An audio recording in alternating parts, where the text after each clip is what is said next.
Hi, I'm Salvation again with another video about my PoisonMancer build. This time I want to talk about mapping. Let me put this first. Yes, this build isn't a wild spark. It excels at killing bosses, not at clearing maps really fast.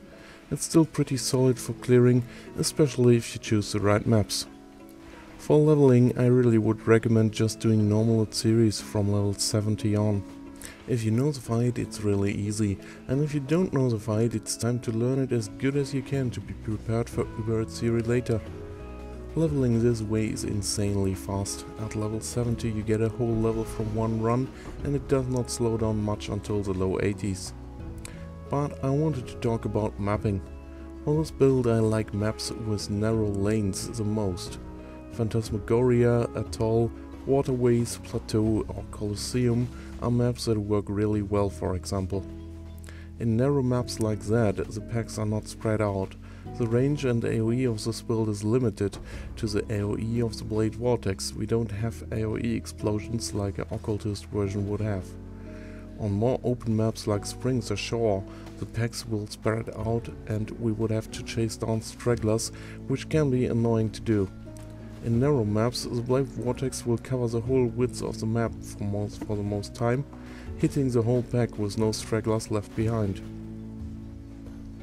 For map mods I don't like to run no regen. It is possible with Warlord's Mark's Leech, but it just feels annoying and I would not do it on harder bosses because pre-stacking the Vortex is impossible.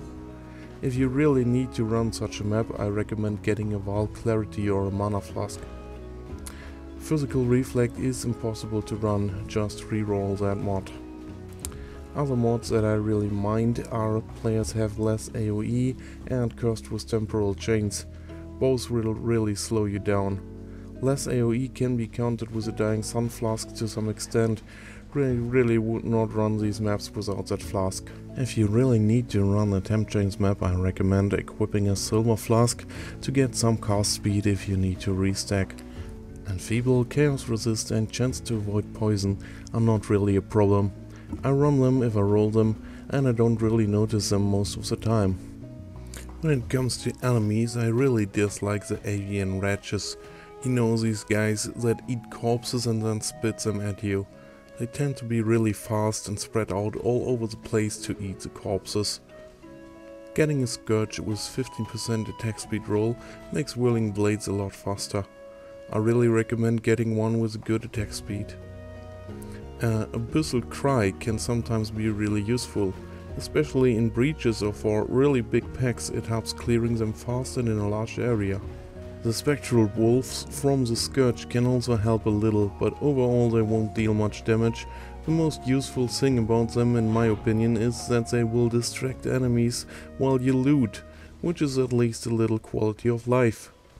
As they are supported by the gems in the claw, I would think that linking them to minion speed in Culling Strike could give them some more utility, but at the moment I don't want to sacrifice the gem slots for that. If you want to have a setup to make mapping faster, I would recommend ditching the Wizard Totem for 4-linked Abyssal Cry with increased area of effect, void manipulation and poison.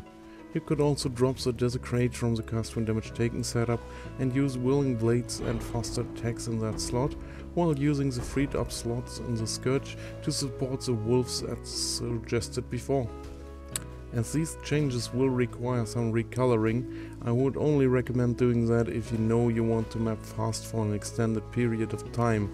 For Guardians, Uber Atziri or Shaper, I would not want to drop the Wizard Totem or the Desecrate. I hope you enjoyed the video. If you did, feel free to like and subscribe. I'm Salvation, hope to see you in my next video.